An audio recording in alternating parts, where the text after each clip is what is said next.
Hello മച്ചുമാരി, welcome back to Mallu explainer. ഈ സിനിമയിൽ ഇല്ലാത്തതായിട്ട് ഒന്നുമില്ല. ജയിൽ ചാട്ടം, നിധിവേട്ട, കിടിലൻ പ്രതികാരം, നഷ്ടപ്രണയങ്ങള്, വഞ്ചന, ചതി, പ്രതികാരം. ഒരു വല്ലാത്തൊരു സിനിമ തന്നെയാണ്. എനിക്ക് ഭയങ്കരമായിട്ട് ഇഷ്ടമായി. സിനിമയുടെ പേര് മോണ്ടെ ക്രിസ്റ്റോ എന്നാണ്. ആ സിനിമയുടെ കഥ പറയുന്ന രണ്ടാമത്തെ വീഡിയോ ആണിത്. ഇതിന്റെ ആദ്യ ഭാഗം നിങ്ങൾ കണ്ടിട്ടില്ലെങ്കിൽ അതിന്റെ ലിങ്ക് ഡിസ്ക്രിപ്ഷനിലും കമന്റ് ബോക്സിലും ഉണ്ട്. നേരെ അത് കണ്ടിട്ട് ഇത് കാണാൻ വരണം കേട്ടോ. ഇനി ആദ്യ ഭാഗം കണ്ടവരാണെങ്കിൽ ഇനി നമുക്ക് നേരെ രണ്ടാം ഭാഗത്തിലേക്ക് പോകാം. കഴിഞ്ഞ ഭാഗത്തിൽ നമ്മൾ എവിടെയാണ് നിർത്തിയത്? സ്റ്റെല്ലയുടെ ബർത്ത്ഡേ പാർട്ടി. അതെല്ലാവരും നന്നായിട്ട് എൻജോയ് ചെയ്യുന്ന സമയത്താണ് അങ്ങോട്ടേക്ക് ഒരു ബാഡ് ന്യൂസ് വരുന്നത്. ഒരുപാട് കാശ് ഇറക്കിക്കൊണ്ട് ക്യാപ്റ്റൻ ഡഗ്ലസ് ഇപ്പൊ വലിയൊരു കപ്പൽ ഉണ്ടാക്കുന്നുണ്ടല്ലോ. ആ കപ്പലിൽ നല്ലൊരു വിഹിത ഇൻവെസ്റ്റ്മെന്റ് നമ്മുടെ ഫെർണാഡ് അതുപോലെ തന്നെ ജെറാഡ് ഇവരൊക്കെ ചെയ്തിട്ടുണ്ട്. ഇപ്പൊ ഒരു വാർത്ത വന്നിട്ടുണ്ട്. അതായത് കപ്പൽ ആരോ മോഷ്ടിച്ചു കൊണ്ടുപോയി. ആ ഒരു വാർത്ത കേട്ടപാട് തന്നെ ഈ കപ്പൽ ഇങ്ങനെ ഉണ്ടാക്കുമ്പോൾ നമ്മുടെ ഇപ്പോഴത്തെ കാലത്ത് സ്റ്റോക്ക് മാർക്കറ്റ്, ഷെയർ മാർക്കറ്റ് എന്നൊക്കെ പറയില്ലേ, അതുപോലെ അന്നത്തെ കാലത്തും ഉണ്ടായിരുന്നു കേട്ടോ. ആ കപ്പൽ ഉണ്ടാക്കാൻ നിൽക്കുമ്പോൾ ഒരുപാട് പേര് അതിലേക്ക് വന്ന് ഇൻവെസ്റ്റ് ചെയ്തിട്ടുണ്ട്. അപ്പൊ ആ ഒരു ഇൻവെസ്റ്റേഴ്സ് ഒക്കെ ആകെ പേടിച്ചിരിക്കുകയാണ്. അവരുടെ ഷെയറൊക്കെ ചെറിയ പൈസക്ക് വിറ്റ് ഒഴിവാക്കുകയാണ്. കമ്പനിക്ക് അത് കാരണം വലിയ നഷ്ടം വരിക കേട്ടോ. അങ്ങനെ ആകെ ടെൻഷനിലിരിക്കുകയാണ് ക്യാപ്റ്റൻ ഗ്ലാഡസ്. ഇപ്പോൾ എന്ന കാര്യങ്ങൾ വിശദമായിട്ട് അന്വേഷിച്ച് ജെറാഡ് വന്നിട്ട് ഒരു കാര്യം പറയുന്നുണ്ട്. നിങ്ങൾ എന്തിനാ ഈ ടെൻഷൻ അടിക്കും? കപ്പൽ എവിടെയും പോയിട്ടില്ല എന്ന് പറയാം. എന്നാൽ ഡഗ്ലസ് പറയാണ്, പക്ഷെ പറഞ്ഞിട്ടെന്താ കാര്യം? ഇതുപോലെ പാർട്ട്നേഴ്സ് എല്ലാവരും ആകെ പേടിച്ചിരിക്കുകയല്ലേ. അവരുടെ ഷെയറൊക്കെ അവർ വിറ്റ് ഒഴിവാക്കുകയാണ്, അതും ചെറിയ വിലയ്ക്ക്. മിക്കവാറും ഇത് അവന്റെ പണി തന്നെയായിരിക്കും. അതായത് എഡ്മണ്ട് ഇവരോട് പണ്ടൊരു കഥ പറഞ്ഞു കൊടുത്തില്ല, ലോർഡ് ഹാരിസിന്റെ കഥ. ഇതുപോലെ ഓരോ കമ്പനിയും തകർക്കാനായിട്ട് കള്ളക്കഥകൾ അയാൾ ഉണ്ടാക്കിയെടുക്കും. അപ്പൊ അതുപോലെ നമ്മളിപ്പോ എഡ്മണ്ടിന്റെ കൂടെ നിൽക്കുന്നതുകൊണ്ട് അവനിപ്പോ നമ്മളോട് ശത്രുതയാണ്, ആ ലോർഡ് ഹാരിസൺ. അതുകൊണ്ട് മിക്കവാറും അവൻ തന്നെയായിരിക്കും ഈ കള്ളക്കഥ ഉണ്ടാക്കിയത്. പക്ഷെ ഈ അവസരം നമ്മൾ നല്ല രീതിയിൽ ഉപയോഗിക്കാം. ചെറിയ വിലയിൽ ആളുകൾ അവരുടെ ഷെയറുകൾ വിറ്റൊഴിവാക്കിയല്ലേ. ഒരു 500 മില്യൺ പൗണ്ട് ഇപ്പൊ നമ്മുടെ കയ്യിലുണ്ടെങ്കിൽ അത് മുഴുവൻ നമുക്ക് തന്നെ മേടിച്ചെടുക്കും. അങ്ങനെ എല്ലാ ഷെയറും നമ്മുടെ കയ്യിലേക്ക് തന്നെ വീണ്ടും തിരിച്ചു വരും. ഇങ്ങനെ ഒരു ഐഡിയ പറഞ്ഞപ്പോൾ ഇത്രയും കാശ് എവിടുന്ന? നമുക്ക് ആ ഒരു കാശ് എഡ്മണ്ടിനോട് തന്നെ ചോദിക്കാന്ന് പറയാണ്. അങ്ങനെ ഈ കാര്യം പറഞ്ഞുകൊണ്ട് എഡ്മണ്ടിന്റെ അടുത്തേക്ക് ചെല്ലുന്നുണ്ട്. അപ്പൊ എഡ്മണ്ട് പറയാണ്, എനിക്കിങ്ങനെ ഓഹരിയിൽ നിക്ഷേപിക്കാനായിട്ട് വലിയ താല്പര്യമൊന്നുമില്ല, എന്നാൽ പിന്നെ കടമായിട്ട് തന്നാൽ മതിയെന്ന് ക്യാപ്റ്റൻ ഡഗ്ലസ് പറയാണ്. നല്ല പലിശ തരാന്ന് പറയുന്നത്. അങ്ങനെ വേണമെങ്കിൽ ഞാൻ കാശ് തരാന്ന് എഡ്മണ്ട് പറയാണ്. അങ്ങനെ 500 മില്യൺ പൗണ്ട് ഇപ്പോൾ ഈ ഒരു ക്യാപ്റ്റൻ ഡഗ്ലസിന് കൊടുക്കുന്നത്. അതിന് പകരമായിട്ട് ഒരു ഈട് എന്ന രീതിയിൽ ഇവനോടുള്ള, അതായത് എഡ്മണ്ടിനോടുള്ള വിശ്വാസം കാരണം 2000 മില്യൺ പൗണ്ട് വിലയുള്ള ക്യാപ്റ്റൻ ഡഗ്ലസിന്റെ എല്ലാ സ്വത്തും ഇപ്പോൾ എഡ്മണ്ടിന്റെ കയ്യിൽ അതിന്റെ ആ ഒരു ഡോക്യുമെന്റ്സ് ആയിട്ട് കൊടുക്കുകയാണ്. അപ്പൊ എഡ്മണ്ട് ഒരു ഫോർമാലിറ്റി എന്ന രീതിയിൽ അതൊന്നും വേണ്ട, എനിക്ക് നിങ്ങളെ വിശ്വാസമാണ്. ആ സമയത്ത് ഫെർണാഡോ ജെറാഡും ഒരു കാര്യം പറയുന്നുണ്ട്.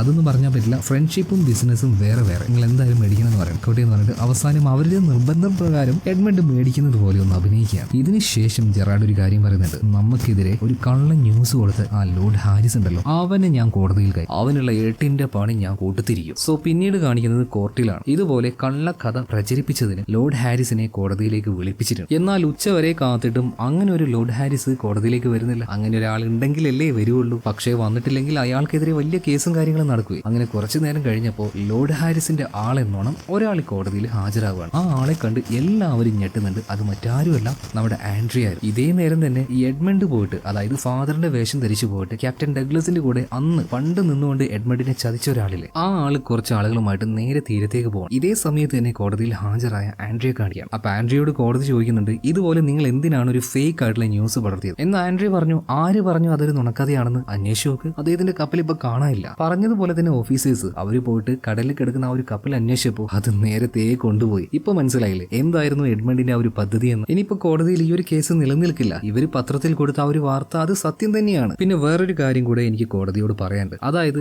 ഞാൻ ഇങ്ങോട്ടേക്ക് വന്നപ്പോൾ എനിക്കൊരാളെ കാണാൻ കഴിയും. അതുപോലെ തന്നെ എന്റെ ഗാർഡിയൻ ആയിട്ടുള്ള ലോർഡ് ഹാരിസ്, അദ്ദേഹത്തിന് ഞാൻ ആരുമല്ല, ഞാൻ ഒരു അനാഥനായിരുന്നു. തെരുവിൽ കിടന്ന് കഷ്ടപ്പെടുന്നത് കണ്ടപ്പോൾ എന്നെ അദ്ദേഹം എടുത്ത് വളർത്തിയതാണ്. ശരിയും എനിക്ക് എന്താ സംഭവിച്ചെന്ന് അറിയോ? 1885 ഒരു നവംബർ മാസത്തിൽ രാത്രിയിലാണ് ഞാൻ ജനിച്ചത്. ഞാൻ ജനിച്ച അന്ന് തന്നെ എന്റെ സ്വന്തം അച്ഛൻ എന്നെ മരിച്ചു എന്ന് പറഞ്ഞിട്ട് ഒരു ഇരുമ്പ് പെട്ടിയിലാക്കി കുഴിച്ചു മൂടി. എന്നാൽ അദ്ദേഹത്തിന്റെ ഭാര്യ അത് കണ്ട് എന്നെ രക്ഷപ്പെടുത്തി. എന്നാൽ കുറെ വർഷങ്ങൾക്ക് ശേഷം ഇങ്ങോട്ടേക്ക് തിരിച്ചു വന്ന ഞാൻ മനസ്സിലാക്കി എന്റെ അച്ഛൻ അത് ആരാണ്. ഈ സദസ്സിൽ തന്നെ അയാൾ ഇരിക്കുന്നുണ്ട്. എല്ലാവരും ആകാംക്ഷയോടെ ചെവി അങ്ങനെ കൂർപ്പിച്ച് നിൽക്കുകയാണ് കേട്ടോ. ആരാണ് ഈ ചെറുക്കന്റെ തന്ത? ഇതേ നേരം തന്നെ ആ സദസ്സിലിരിക്കുന്ന നമ്മുടെ വിക്ടോറിയ അതുപോലെ ജെറാഡ് പേരും കിടന്ന് വിറക്കാൻ തുടങ്ങി. അതിനിടയിൽ ഒറ്റയടിക്ക് അവന്റെ അച്ഛൻ ആരാണെന്നുള്ള കാര്യം ആൻഡ്രിയ വിളിച്ചു പറയാണ്, അത് ജെറാഡാണ്. ജെറാഡ് ഒറ്റയടിക്ക് അത് നിഷേധിക്കുന്നുണ്ട്. അവന്റെ കയ്യിൽ ഇതിന് തെളിവുണ്ടോ എന്ന് കോടതി ചോദിച്ചപ്പോ അവൻ പറയാണ്, തെളിവ് അദ്ദേഹം തന്നെ സമ്മതിച്ചോളൂ, എന്റെ അച്ഛനാണ് അയാൾ, അല്ലെങ്കിൽ എന്റെ അമ്മ ആരാണെന്ന് ഇത്രയും ആൾക്കാരുടെ ഇടയിൽ വെച്ച് എനിക്ക് പറയേണ്ടി വരും. ഇതിൽ ജെറാഡ് പേടിച്ചു പോവാണ്. കാരണം അമ്മ ആരാണ്? ക്യാപ്റ്റൻ ഡഗ്ലസിന്റെ ഭാര്യയായിട്ടുള്ള വിക്ടോറിയ. ഈ കാര്യങ്ങാനും പുറത്ത് അറിഞ്ഞിട്ടുണ്ടെങ്കിൽ ഇവരുടെ ഫ്രണ്ട്ഷിപ്പും ഉണ്ടാവില്ല, ഇവന്റെ നാണോ മാനോ ഒന്നും ഉണ്ടാവില്ല. അതുകൊണ്ട് തന്നെ ആ കോടതിയിൽ വെച്ച് ഒറ്റയടിക്ക് ഓഫീസർ ജെറാഡ് കാര്യം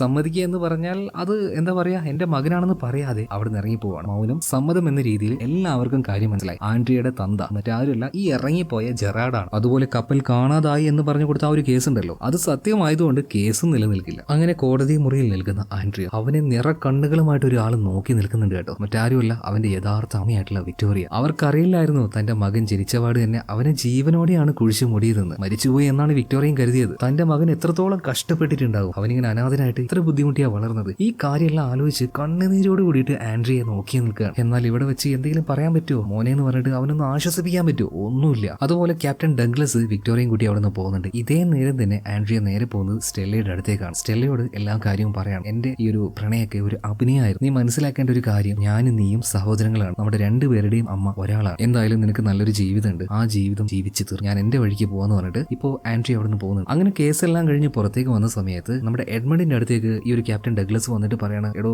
ഒരാഴ്ചയും കൂടെ, അതിനുള്ളിൽ ഞാൻ പൈസയൊക്കെ തിരിച്ചു തരാം, അപ്പൊ എന്റെ ആ ഒരു ഡോക്യുമെന്റ്സ് തരണേ. ആ സമയത്ത് എഡ്മണ്ട് പറയാണ്, ഏത് ഡോക്യുമെന്റ്സ്? അല്ല, ഞാൻ കടം മേടിച്ചപ്പോ ഒരു എന്താ പറയാ ഒരു ഉറപ്പിന്റെ പേരിൽ തന്ന ആ ഒരു ഡോക്യുമെന്റ്സ് ഉണ്ടല്ലോ, അത് തന്നെ.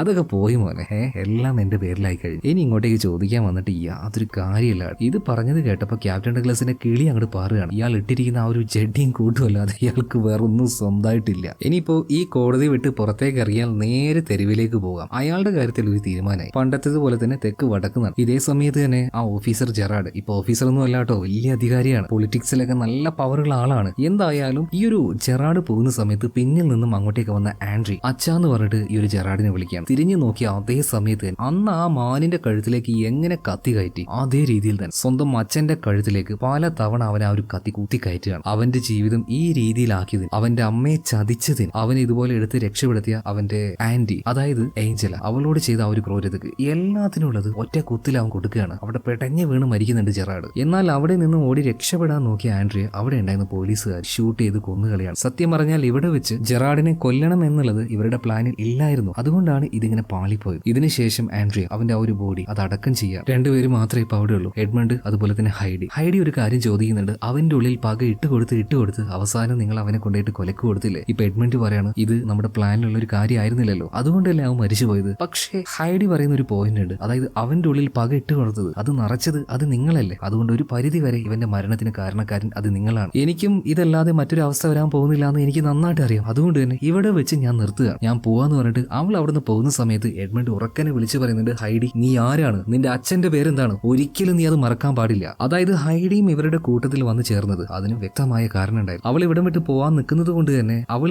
ചുമ്മാ പ്രണയിച്ച് ആൽബർട്ടിനെ ശരിക്കും പ്രണയിക്കാൻ തുടങ്ങിയിട്ടുണ്ടായിരുന്നു. ആൽബർട്ടിന് ഒരു കത്ത് അയച്ചിട്ടുണ്ടായിരുന്നു. അതുകൊണ്ട് തന്നെ ആൽബർട്ട് പെട്ടെന്ന് ഒരു കുതിരയുമായിട്ട് ഇങ്ങോട്ടേക്ക് വരുന്നുണ്ട്. അതുപോലെ തന്നെ ആൽബർട്ട് അവളോട് ചോദിക്കുകയാണ്, നിനക്ക് എന്താ പറ്റിയത്? നീ ഇവിടുന്ന് പോവുകയാണെങ്കിൽ നിന്റെ കൂടെ ഞാനും വരും, പക്ഷെ എന്തെന്നെ സംഭവിച്ചാലും എന്റെ കൂടെ നീ വരാൻ പാടില്ല, നീ ഒറ്റയ്ക്ക് പോയി രക്ഷപ്പെട്ടോന്ന് പല തവണ ഇപ്പോൾ ഹൈഡി പറയുന്നുണ്ട്. അങ്ങനെ അവസാനം ആൽബർട്ട് പറഞ്ഞു, ശരി നീ പോയിക്കോ, പക്ഷെ നീ പോയി കഴിഞ്ഞാൽ ഉടനടി ഞാൻ ആത്മഹത്യ ചെയ്യുന്നു പറയാണ്. അതിൽ അവള് പേടിച്ചുപോയി. അങ്ങനെ അവസാനം രണ്ടുപേരും കൂടെ ഇവിടുന്ന് പോകാന്ന് തീരുമാനിച്ചു. ആ നേരം അങ്ങോട്ടേക്ക് എഡ്മണ്ട് വന്നിട്ട് ഒരു കാര്യം പറയാണ്, പോകുന്നതിന് മുന്നേ ആരാണ് നീ എന്ന് അവനോട് പറഞ്ഞിട്ട് പോയാൽ മതി എന്ന് പറയണം, അല്ലെങ്കിൽ ഞാൻ തന്നെ അവനോട് അത് പറയുന്നു പറയാം. ഇപ്പോ ഹൈഡി പറയണം, ഞാൻ തന്നെ പറഞ്ഞോളാം. ഹൈഡിയുടെ അച്ഛനും ഒരു പോലീസുകാരനായിരുന്നു. ആ പോലീസുകാരന്റെ കൂടെ വർക്ക് ചെയ്ത മറ്റൊരു പോലീസുകാരൻ അയാളുടെ ഭാര്യയുടെ മുന്നിൽ വെച്ച് ചതിച്ച് ദേഹത്ത് 12 ബുള്ളറ്റുകൾ കയറ്റിയിട്ട് ഹൈഡിയുടെ അച്ഛനെ അയാൾ കൊന്നുകളഞ്ഞു. അതിനുശേഷം ഹൈഡിയുടെ അമ്മയെ കാണാതായി. അതിനുശേഷം പാവം 10 വയസ്സുള്ള ഈ ഹൈഡിയെ ഒരു തെരുവിൽ കൊണ്ടുപോയിട്ട് ഉപേക്ഷിച്ചു. എന്നാലുണ്ടല്ലോ ഹൈഡിയുടെ അച്ഛനെ ആ ആള് കൊല്ലുന്ന നേരത്ത് 12 ബുള്ളറ്റ് ദേഹത്ത് കയറിയിട്ടും ആ ആളുടെ കണ്ണ് കുത്തി പൊട്ടിച്ചിട്ടാണ് അവളുടെ അച്ഛൻ മരിച്ചത്. ഇവളോട് ഇത്രയൊക്കെ ചെയ്ത ആ ഒരു പോലീസുകാരൻ ഏതാണെന്ന് മനസ്സിലായോ? അത് കേട്ടപ്പോൾ തന്നെ ആൽബർട്ടിന് മനസ്സിലായി അവന്റെ അച്ഛൻ തന്നെയാണ്. അവന്റെ അച്ഛന്റെ ഒരു കണ്ണ് പൊട്ടിക്കെടുക്കുന്നില്ലേ, അതിന്റെ കാരണക്കാരൻ ഹൈഡിയുടെ അച്ഛനാണ്.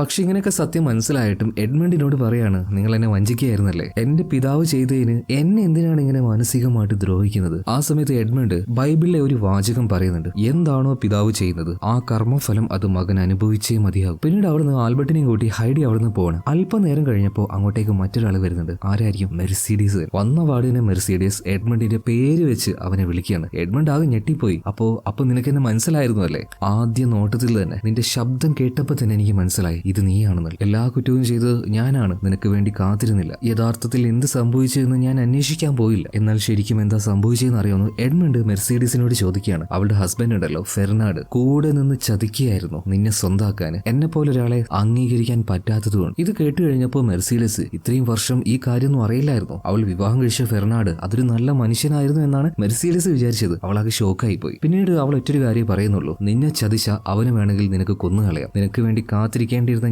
ഞാൻ നിനക്ക് വേണ്ടി കാത്തിരിക്കാത്തതുകൊണ്ട് എന്നെയും വേണമെങ്കിൽ നിനക്ക് കൊന്നുകളയാം. പക്ഷെ എന്റെ മകൻ ആൽബർട്ടിനെ എഡ്മണ്ടിനെ നീ ഒന്നും ചെയ്യരുതെന്ന് പറയാണ്. വിഷമത്തോടെ സങ്കടത്തോടു കൂടിയിട്ടാണ് ആ ഒരു കാര്യം പറയുന്നത്. എഡ്മണ്ട് പറയാണ് ഞാനൊന്നും ചെയ്യില്ല, നിനക്ക് വാക്ക് തരിക. സ്നേഹത്തോടെ എഡ്മണ്ടിനെ അവസാനമായിട്ട് മെർസിഡീസ് ഒന്ന് കെട്ടിപ്പിടിച്ചുകൊണ്ട് അവിടുന്ന് പോവുകയാണ്. അതുപോലെ തന്നെ പിറ്റേ ദിവസമായപ്പോൾ ആൽബർട്ടിന് കാര്യങ്ങളൊക്കെ മനസ്സിലായതുകൊണ്ട് തന്നെ ഒരു നേർക്കുനേരെയുള്ള ഷൂട്ട് ഔട്ട് നടത്താൻ വേണ്ടി തീരുമാനിച്ചിട്ടുണ്ട്. അന്ന് ഫ്രാൻസിൽ ഈ നിയമങ്ങളൊക്കെ ഉണ്ട് കേട്ടോ. വേണമെങ്കിൽ ആൾക്കാർക്ക് ഇങ്ങനെയുള്ള മത്സരങ്ങളൊക്കെ നടത്താം. അതായത് രണ്ടുപേരും ഓപ്പോസിറ്റ് നിൽക്കും, കയ്യിൽ ഗണ്ണുണ്ടാവും, അങ്ങോട്ടും ഇങ്ങോട്ടും ഷൂട്ട് ചെയ്യുക. നല്ല ഉന്നമുള്ള ആള് അതിൽ വിജയിക്കും. എന്നാൽ എഡ്മണ്ടിന്റെ അവസരം വന്ന സമയത്ത് കറക്റ്റ് ആയിട്ട് അവന് ഷൂട്ട് ചെയ്യാൻ പറ്റുമായിരുന്നെങ്കിലും അവൻ ദിശ മാറ്റി ഷൂട്ട് ചെയ്യാണ്. അതായത് ആൽബർട്ടിനെ കൊല്ലുന്നില്ല. പിന്നീട് അവിടെ എന്ത് സംഭവിച്ചെന്ന് കാണിക്കുന്നത്. കുറച്ചു നേരം കഴിഞ്ഞപ്പോൾ എഡ്മണ്ട് കൊട്ടാരത്തിലേക്ക് വരികയാണ്. കുതിരവണ്ടിയിൽ നിന്നും എഡ്മണ്ട് ഇറങ്ങുന്നത് കണ്ട് ഹൈഡി ഒന്ന് പേടിച്ചു പോകുന്നുണ്ട്. അവളുടെ മുഖം മാറുകയാണ്. ഹൈഡിയോട് എഡ്മണ്ട് ചോദിക്കുന്നുണ്ട്, ജീവനോടെ ഞാൻ വന്നതിലാണോ നിന്റെ മുഖം ഇങ്ങനെ മാറി നിൽക്കുന്നത്? ഹൈഡി പറയണം. അപ്പൊ അവൻ എന്താ സംഭവിച്ചത്? എഡ്മണ്ട് ഒന്നും പറയുന്നില്ല. നിങ്ങളെ പേടിച്ചാണ് എന്റെ ഉള്ളിലെ യഥാർത്ഥ പ്രണയം പോലും ഞാൻ അവനോട് പറയാതിരുന്നത്. അഭിനയിച്ച് ഞാൻ അവനെ ഒരുപാട് സ്നേഹിച്ചു പോയിട്ടുണ്ടായിരുന്നു. എന്നാലും എന്റെ ഭയം, അവൻ മരിച്ചുവല്ലേ, എനിക്ക് എന്റെ സ്നേഹം അവനോടൊന്ന് കാണിക്കാൻ പോലും പറ്റിയിട്ടില്ലല്ലോ. ഇത് പറഞ്ഞപ്പോ എഡ്മണ്ട് പറയാണ്, നീ അത് കാണിച്ചു കഴിഞ്ഞു എന്ന്. പെട്ടെന്ന് തന്നെ കുതിരവണ്ടിയുടെ ഉള്ളിൽ നിന്നും ആൽബർട്ട് പുറത്തേക്ക് വരുന്നുണ്ട്. രണ്ടുപേരും ആ ഒരു മത്സരം നടത്തിയിട്ട് ഒന്നും ചെയ്തില്ല. രണ്ടുപേരും കണ്ട വാർഡിനെ കെട്ടിപ്പിടിക്കണം. അവരെ നോക്കിയിട്ട് എഡ്മണ്ട് ഒരു കാര്യം പറയുന്നുണ്ട്, ലോകത്തിൽ ഒരു ശക്തിക്കും നിങ്ങളെ പിരിക്കാനായിട്ട് നിന്ന് കൊടുക്കരുത്. ഇഷ്ടമുള്ള സ്ഥലത്തേക്ക് നിങ്ങൾ പോയിക്കോ, ഇഷ്ടമുള്ളതുപോലെ ജീവിക്കുക, നിങ്ങളെങ്കിലും ജീവിക്കും. ഇത് പറഞ്ഞ് അവരെ യാത്രയാക്കി എഡ്മണ്ട് കൊട്ടാരത്തിലേക്ക് പോവാണ്. ഇതേ സമയത്ത് തന്നെ മെർസിഡീസ് ആണെങ്കിൽ ഫെർണാണ്ടോ ഒരു ചതിയനാണെന്ന് മനസ്സിലായതുകൊണ്ട് തന്നെ അവളുടെ പെട്ടിയും കിടക്കെ എടുത്തുകൊണ്ട് അവളുടെ വീട്ടിലേക്ക് പോവാണ്. ആ ദേഷ്യത്തിൽ എല്ലാ സത്യവും മനസ്സിലാക്കിയ ഫെർണാണ്ടോ ഒരു വാൾ എടുത്തുകൊണ്ട് എഡ്മണ്ടിന്റെ അടുത്തേക്ക് വരികയാണ്. വാള് പിടിച്ചുകൊണ്ട് എഡ്മണ്ടും അവിടെ കാത്തിരിക്കുകയായിരുന്നു. ഈ ഒരു ദിവസത്തിന് വേണ്ടി തന്നെയാണ് എഡ്മണ്ട് കാത്തിരുന്നത്. അങ്ങനെ ആ രണ്ടുപേരും അവിടെ വെച്ച് നല്ല കിടിലൻ വാൾപ്പായിട്ട് നടക്കുന്നുണ്ട്. ഒടുവിൽ ആരാ ജയിക്കുക? എഡ്മണ്ട് തന്നെ. അവസാനം തോറ്റു നിൽക്കുന്ന ഫെർണാണ്ടോ പറയണം, കൊല്ലടാ, കൊല്ലു തന്നെ. എന്നാൽ എഡ്മണ്ട് അവനെ കൊല്ലാതെ പറയാണ്, മരണം അത് നിനക്കുള്ള ചെറിയ ശിക്ഷയാവും, ബാക്കിയുള്ള ജീവിതം അത് നീ ജീവിച്ചു തീർ. നീ ഒരുപാട് സ്നേഹിച്ച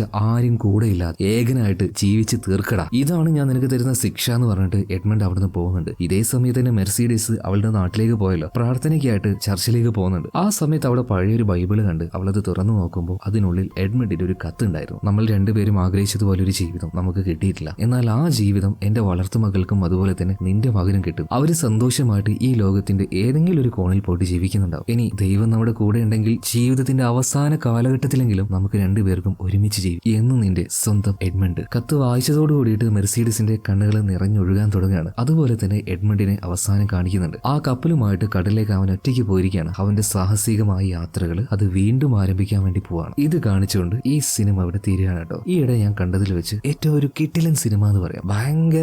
എനിക്ക് ഭയങ്കരമായിട്ട് ഇഷ്ടമായി. പറ്റുവാണെങ്കിൽ നിങ്ങളും ഒന്ന് കണ്ടു നോക്കുക കേട്ടോ. സിനിമയുടെ പേര് മുകളിൽ കൊടുത്തിട്ടുണ്ട്. അപ്പോൾ ഇതിനേക്കാൾ നല്ലൊരു കഥയുമായിട്ട് നാളെ നമുക്ക് വീണ്ടും കാണാം. Okay, by.